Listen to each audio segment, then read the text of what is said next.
Baik, Assalamualaikum warahmatullahi wabarakatuh. Hari ini, Alhamdulillah kita bisa dipertemukan kembali dalam kuliah online Mekanika IPA. Pada pertemuan keempat, sebelumnya Ibu ingin mengucapkan semoga semuanya sehat selalu dan tetap jaga kesehatan. Baik, seminggu sebelumnya Ibu sudah memberikan contoh soal terkait dengan kinematika satu dimensi dan memberikan worksheet untuk mengerjakan worksheetnya itu. Insya Allah minggu depan kita bahas. Minggu ini Ibu ingin menjelaskan. Baik, sebelum Ibu membahas terkait dengan kinematika dua dimensi, Ibu ingin membahas dulu tentang sistem koordinat. Sebagaimana yang pernah kalian pelajari di matematika, kalian diajari terkait dengan sistem koordinat kartesian. Koordinat kartesian yaitu koordinat yang terdiri dari sumbu X dan Y, atau kalau 3 dimensi maka ditambah Z. Jika 2 dimensi berarti ada X, ada komponen X dan Y. Baik, di sini ada sebuah titik di mana titik ini merupakan titik dengan koordinat X, Y. Jika titik ini kita hubungkan ke sumbu koordinat, maka kita sebut titik ini dengan R. Kemudian sudut yang dibentuk oleh sumbu X dengan R ini disebut dengan theta. Maka kita bisa mencari hubungan antara koordinat X, Y terhadap R dan theta. Nah, hubungan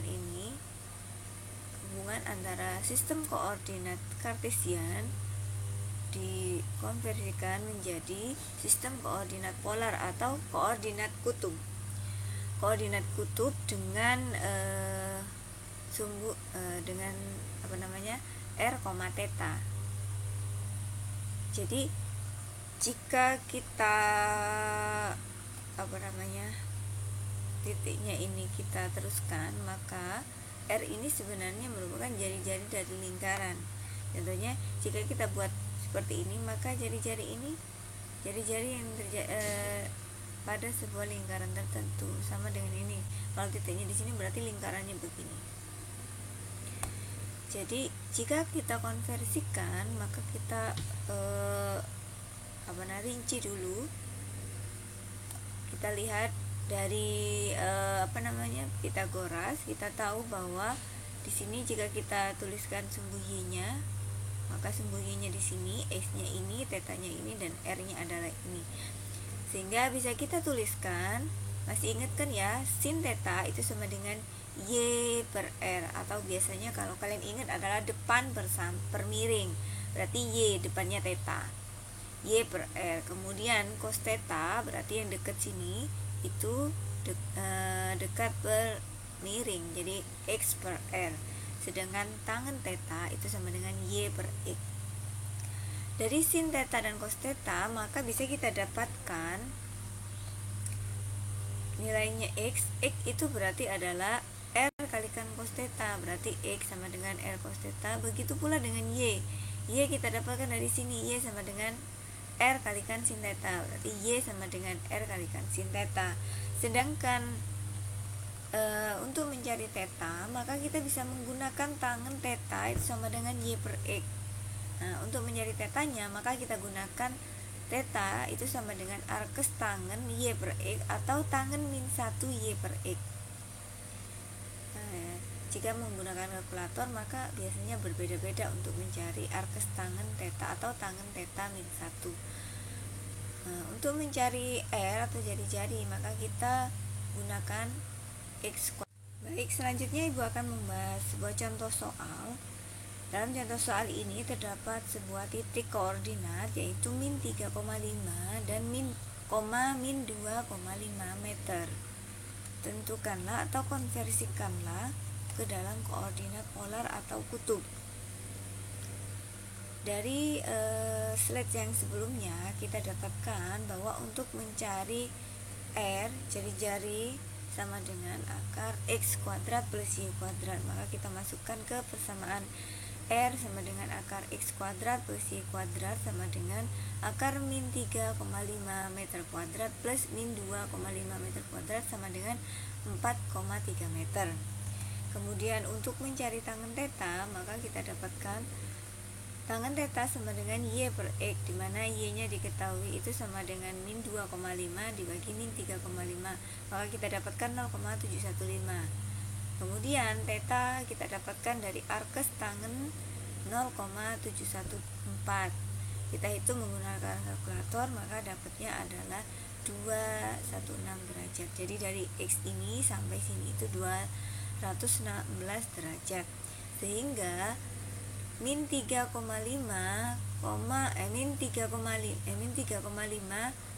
min 2,5 jika dikonversikan akan menjadi 4,3 meter, 216 derajat. Itu konversi dari koordinat kartesius menjadi koordinat polar. Kemudian selanjutnya Ibu akan membahas tentang sifat vektor. Sifat vektor yang pertama yaitu ada penjumlahan vektor. Nah, penjumlahan vektor ini ada hukum komutatif. Kalau komutatif berarti misalnya kita mempunyai vektor A dan vektor B, maka penjumlahannya atau resultannya itu adalah A ditambah B, atau bisa juga B duluan ditambah dengan A. Maka di sini ini yang disebut dengan hukum komutatif. Kemudian ada hukum asosiatif. Asosiatif itu berarti misalnya kita mempunyai vektor A, B, dan C. Maka jika kita ingin menjumlahkan dari yang B dan C kita jumlahkan dulu, maka itu bisa. Jadi di sini dikasih kurung. Jadi B dan C dijumlahkan dulu, setelah itu vektor A ditambahkan dengan hasil dari vektor B ditambah C. Itu yang pertama. Kemudian atau kita bisa menjumlahkan dulu vektor A ditambah vektor B, sehingga di sini ini yang disebut dengan resultan dari vektor A dan B ditambah dengan C, sehingga bisa ada dua ini, jadi hukum namanya hukum asosiatif. Kemudian yang kedua yaitu negatif vektor. Misalnya kita mempunyai vektor A dikurangi B, maka sebenarnya min B itu merupakan negatif dari vektor B. Jadi kalau negatif berarti kan kalau positif arahnya ke sana, kalau negatif itu kebalikannya. Jadi vektor C nya adalah ini, A min B. Kemudian atau seperti ini, bisa dibentuk seperti ini. Jadi ini vektor C, ini vektor A, kemudian kesananya vektor B nya seperti itu ya. Kemudian pengurangan vektor itu berarti vektor A dikurangi B itu sama dengan A ditambahkan negatif vektor B. Seperti itu. Contoh soalnya, sebuah mobil berjalan sejauh 20 km ke utara dan kemudian 35 km ke arah 60 derajat barat utara, seperti ditunjukkan pada gambar. Tentukan besar dan perpindahan resultan mobilnya. Jadi ada sebuah mobil bergerak dari pusat koordinat ke arah utara sejauh 20 km. Jadi dari sini ke sini 20 km. Kemudian bergerak 35 km ke arah barat utara dengan sudutnya adalah 60 derajat dari koordinat Y ini. Maka tentukan besarnya resultan. Kalau mencari resultan berarti kan vektor A ditambah vektor B, maka kita tarik garis ke sini. Jadi yang digunakan itu adalah sudut antara vektor A dan vektor B. Karena yang diketahui di sini adalah 60, maka kita mencari sudut yang ada di dalam vektor ini. Jadi antara vektor A dan vektor B ini adalah sudutnya. Kalau kita lihat ini berpelurus, sehingga kita dapatkan 180 dikurangi 60 berarti sama dengan 120 derajat. Pertama kita mencari dulu R-nya. R resultannya itu sama dengan akar A kuadrat plus B kuadrat min 2AB cos theta. Tetanya kita menggunakan 120. Jadi kita masukkan 20 km kuadrat plus 35 km min 2 kali 20 kali 35 km cos 120. Dijumlahkan, hasil akhirnya adalah 48,2 km. Kemudian kita mencari sudutnya. Sudutnya dari ini berapa? Beta ini. Jadi kita ini menggunakan trigonometri, yaitu sin beta dibagi B. B itu berarti yang sini ya. Ini sudutnya, maka yang di sini vektor yang di sini. Kemudian yang sin theta itu bawahnya adalah, depannya adalah vektor R ini. Jadi sin beta, sin di depannya sama vektornya yang B ini sama dengan sin theta per R. Kita sudah mengetahui sin tetanya berapa, kemudian R-nya berapa, B-nya berapa, maka kita masukkan. B di sini adalah panjangnya yang ini 35 km, maka kita masukkan 35 km dibagi R-nya adalah 48,2 km sin 120. Maka kalian mencari sin 120, kemudian kan dikalikan dengan ini, hasilnya adalah 0,629. Bagaimana mencari betanya? Betanya adalah mencarinya arcus sin 0,629. Nah, sampai sini insya Allah bisa dipahami ya. Ini Ibu hanya mengulangi apa yang sudah kalian pelajari di dalam mata kuliah matematika. Baik. Jadi perpindahan resultan dari mobil adalah 48,2 km ke arah 39 derajat barat utara. Jadi arahnya itu ini. Kemudian resultannya adalah sejauh 48,2 km. Oke, saya harap kalian bisa memahami, dan kalau memang kalian agak susah tolong ditulis supaya kalian lebih paham. Ditulis kembali. Sampai sini kira-kira ada yang mau ditanya? Jika ada yang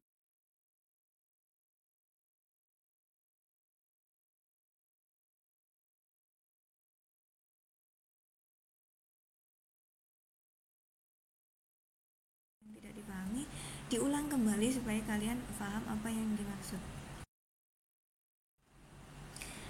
Baik, sampai pada materinya, yaitu terkait dengan gerak dua dimensi dengan percepatan konstan. Kalau percepatan konstan berarti di sini kita sudah masuk ke, kalau yang kemarin itu berarti GLBB. Misalnya kita mempunyai sebuah partikel berada pada vektor posisi R sama dengan XI plus YJ, jadi terletak pada suatu posisi X sama Y. Maka kecepatannya kita menggunakan V sama dengan limit delta T mendekati 0, delta R per delta T. Jika kita lihat ini, maka ingat sama dengan dr per dt, berarti turunan dari posisi ini dibagi dengan dt. Karena R-nya di sini sama dengan XI dan YJ, maka kita masukkan dx per dt I plus dy per dt J. Seperti itu ya. Maka dx per dt ini yang disebut dengan kecepatan pada sumbu X, dy per dt kecepatan pada sumbu Y, sehingga kecepatannya bisa ditulis V sama dengan Vxi plus Vyj. Jadi kecepatannya juga ada dua komponen, pada sumbu X dan sumbu Y. Selanjutnya, dalam gerak GLBB kita punya persamaan bahwa untuk mencari kecepatan akhir itu sama dengan V0 kecepatan awal plus percepatan kalikan waktunya. Karena di sini terdiri dari dua dimensi, ada komponen X dan komponen Y, maka V-nya di sini juga V0X plus AXT, komponen I-nya V0Y plus AYT kalikan J sama ya, maka hasilnya juga nanti akan sama ya, V0 sama V0 seperti itu. Kemudian untuk persamaan posisi GLBB kita tahu bahwa ada X0 sama dengan untuk mencari posisi akhir X sama dengan X0 plus V0 kali T plus setengah AXT kuadrat. Karena ada dua komponen berarti juga ada Y sama dengan Y0 plus V0Y kali T plus setengah AYT kuadrat. Maka jika kita masukkan ke persamaan ini, maka posisinya itu berarti sama dengan yang komponen X ditambah dengan komponen Y, dimana yang X itu adalah I dan Y adalah J, sehingga kita dapatkan untuk persamaan posisi dua dimensi bisa dituliskan R sama dengan R0 plus V0 kali T plus setengah AT kuadrat, karena di sini R-nya itu ada X dan Y, seperti itu. Baik, jangan bingung ya. Ini kalian tidak perlu menghafal semua, jadi yang kalian ingat adalah poin-poin pentingnya saja. Contohnya ini. Sebuah partikel bergerak dari titik awal pada saat T sama dengan 0 dengan kecepatan awal yang memiliki komponen X adalah 20 meter per sekon dan Y adalah 15 meter per sekon. Partikel tersebut bergerak pada bidang XY dengan komponen X saja, yaitu A sama dengan 4 meter per sekon.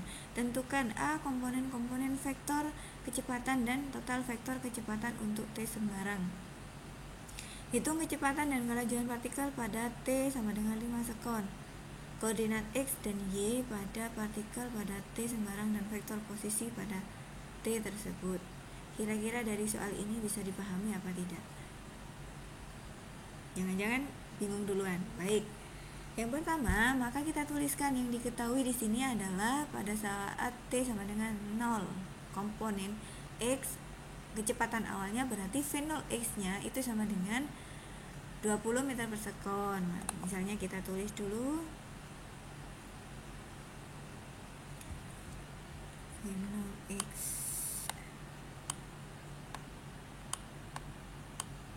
sama dengan 20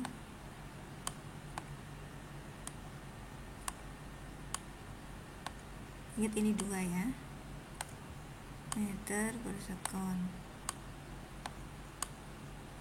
Kemudian kecepatan awal pada sumbu Y itu berarti yang ini adalah V0Y.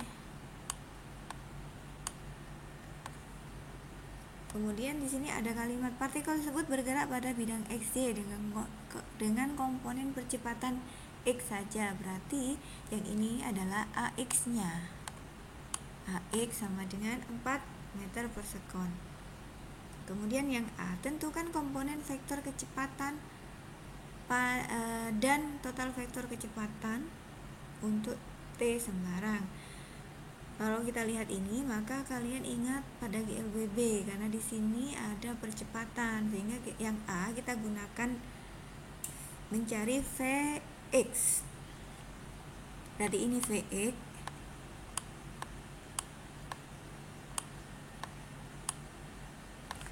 Kita mencari Vx dan Vy. Vx-nya dari mana? Vx-nya dari sama dengan V0x plus setengah plus AX kali T. Kemudian Vy-nya itu sama dengan V0y plus AYT.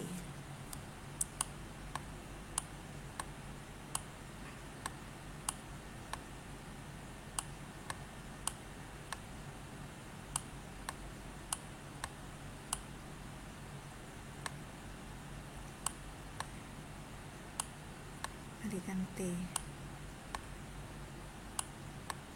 Kemudian Vy-nya, Vy sama dengan V0y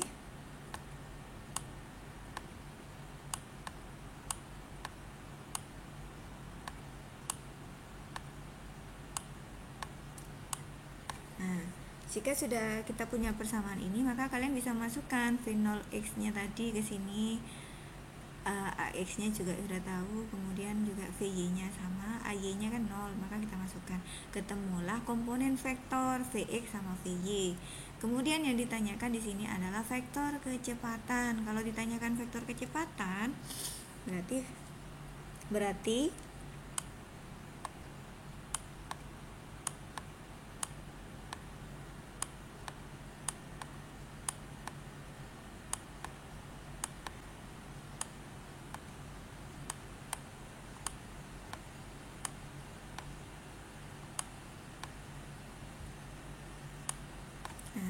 maka kita jumlahkan vektor Vx tadi yang tadi ini ditambah Vyj.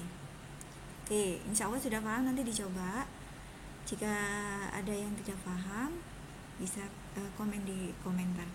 Kemudian yang B ditanya hitung kecepatan dan kelajuan partikel pada T sama dengan 5 sekon. Kalau yang ditanya kecepatan, maka kalian menggunakan yang ini. Berarti kan di sini masih dalam bentuk T, maka kita masukkan kalian kecepatannya, berarti ada pada sumbu X sama sumbu Y, masih ada I sama J nya, maka kalian masukkan ke sini. Kemudian kalau yang ditanyakan adalah kelajuan, maka yang ditanya adalah besarnya. Kalau yang ditanya besarnya, maka V sama dengan akar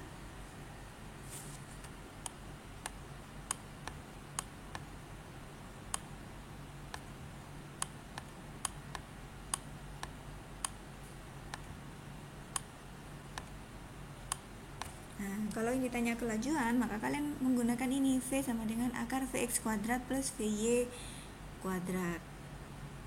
Nah, sudah ketemu yang B.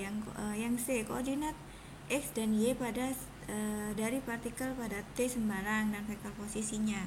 Koordinat X dan Y, maka kalian menggunakan persamaan posisi. X sama dengan X0 plus V0X plus setengah AXT kuadrat. Kemudian yang Y juga sama, Y sama dengan Y0 plus V0Y kali T plus setengah AY kuadrat. Maka kalian cari masing-masing X nya berapa, Y nya berapa. Maka kalau yang ditanya di sini vektor posisi, maka kalian masukkan R sama dengan XI plus YI, seperti itu.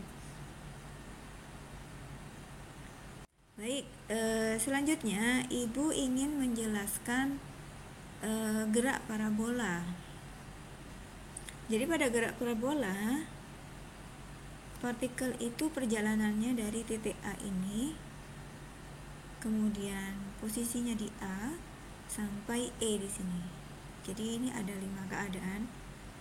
Yang pertama, ketika dia masih di A, maka di sini pada saat mau dilepaskan itu ada kecepatan awal atau VI.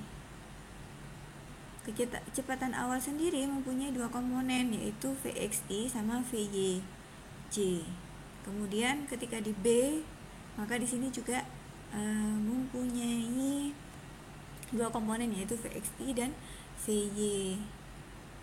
Pada saat di titik C, kecepatan pada sumbu Y itu sama dengan 0.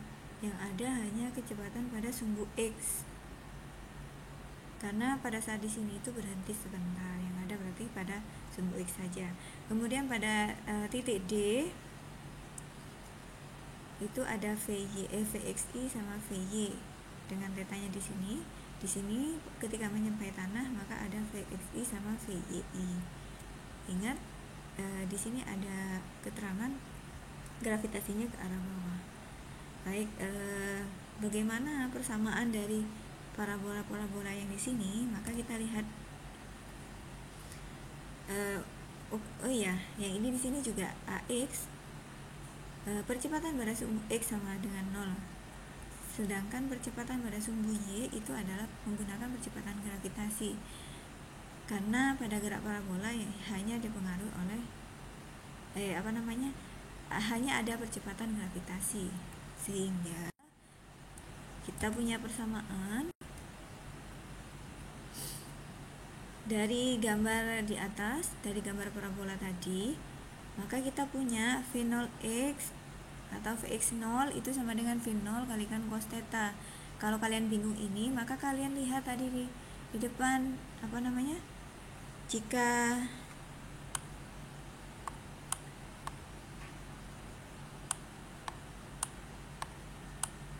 ini kan theta. Nah, di sini kan ada Vx, ada Vy, maka Vx-nya itu sama dengan Vx-nya yang dekat dengan sudut theta ini, maka Vx0-nya adalah V0, V0-nya kan ini. Nanti V0 cos theta, kemudian Vy0 itu sama dengan V0 sin theta. Kemudian untuk komponen X pada kecepatan awal X0-nya itu sama dengan 0 dan AX-nya juga sama dengan 0, maka posisi pada komponen X adalah menggunakan kecepatan kalikan waktu. Jadi kecepatan awal Vx0 kalikan T. Jadi kita punya pada sumbu X nya itu adalah V0 cos theta 0 kali T. Ini dari sini nih Vx0 kita masukkan ke sini. Kemudian untuk komponen Y kita punya keterangannya tadi, Y0 nya itu sama dengan 0. Kemudian AY nya atau percepatan pada sumbu Y nya itu sama dengan min G atau percepatan gravitasi. Maka kita masukkan ke persamaan posisi Y sama dengan Y0 plus VY0 kali T plus setengah AT kuadrat. Karena Y0 nya sama dengan 0, maka di sini sudah hilang, sehingga kita dapatkan VY0 kali T plus setengah AT kuadrat. Karena AY nya sama dengan min G, maka kita masukkan VY0 nya, kita punya yang ini, kita masukkan V0 sin theta 0 kali T min setengah GT kuadrat. Sehingga kita sudah punya dua persamaan posisi, yaitu X sama dengan V0 cos theta 0 kali T. Yang kedua yaitu Y sama dengan V0 sin theta 0 kali T min setengah GT kuadrat. Untuk komponen Y, jika kita masukkan kita dapatkan ini. Sehingga dari persamaan inilah yang menyebabkan gerak tersebut disebut dengan gerak parabola, karena di sini mengikuti persamaan parabola. Kalau kalian masih ingat persamaan parabola pada matematika di SMA, maka kalian akan temukan bahwa ini disebut dengan gerak parabola, akan mengikuti persamaan ada X dan X kuadratnya. Baik, ini poin-poin penting pada gerak parabola. Sebenarnya kita bisa mencari TA sama dengan V0 sin theta 0 per G, itu bisa diuraikan dengan penurunan persamaannya. Biasanya kalau di papan tulis ibu menjelaskan kenapa kok waktu yang dibutuhkan dari titik O sampai A adalah menggunakan persamaan ini. Kemudian tinggi parabolanya itu sama dengan tinggi maksimum parabolanya adalah V0 kuadrat sin kuadrat theta 0 dibagi 2G. Itu asalnya nggak ujuk-ujuk ada rumus ini, tapi ini ada penurunan persamaannya dari yang sudah ibu jelaskan di awal. Cuman ini ibu langsung saja. Kemudian di sini ada jarak maksimum. Jadi dari titik O sampai B, maka jarak yang ditempuh itu adalah V0 kuadrat sin 2 theta 0 per G. Nah, ingat ya, ini adalah waktu dari titik 0 ke A. Sehingga kalau yang ditanyakan adalah waktu yang dibutuhkan dari 0 ke B, maka ini dikalikan 2. Karena di sini masih mencapai A, berarti separuhnya. Kalau untuk mencapai B berarti 2 kalinya, seperti itu. Baik, ini adalah persamaan-persamaan yang akan kalian gunakan untuk menyelesaikan persamaan parabola. Namun ketika kalian ditanyakan misalnya di soalnya adalah pada titik ini, maka kalian menggunakan persamaan yang awal tadi. Jadi dianalisis menggunakan gambar yang awal. Contohnya ini, seorang pelompat jauh meninggalkan tanah dengan sudut 20 derajat di atas sumbu horizontal pada kelajuan 11 meter per sekon. Seberapa jauh ia melompat dalam arah horizontal? Yang B, berapa ketinggian maksimum yang dicapai? Nah, sebelum ibu bahas, ibu ingin kalian mencoba dulu. Jika ada yang bisa, maka kalian bisa kirimkan di grup. Baik, ibu lanjut dulu ke gerak melingkar beraturan. Gerak melingkar beraturan, gerak melingkar dengan jari-jari konstan dan kecepatan konstan. Jika kalian ingat, di sini ada lingkaran. Maka ketika kalian berbicara panjang busur, ini panjang busur kan ya? Masih ingat ya dalam matematika, panjang busur sama dengan itu R kali theta. Dari mana? S ini berarti misalnya kalau kita satu lingkaran, maka panjangnya S itu berarti kan keliling lingkaran. Kemudian tetanya itu berarti satu lingkaran itu berarti 2pi atau 360. Maka kita masukkan ke persamaan S sama dengan R kali theta ini, dengan S itu adalah keliling lingkaran, maka kita masukkan 2πr sama dengan R kali theta. Karena di sini R-nya sama-sama ada R-nya, maka kita coret sehingga kita dapatkan bahwa theta itu sudut pada lingkaran itu sama dengan 2π.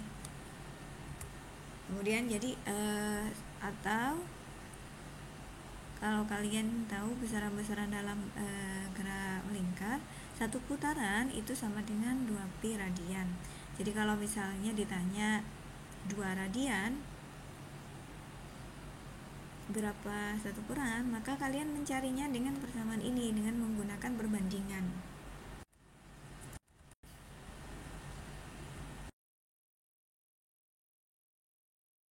Sampai sini untuk penjelasan hari ini.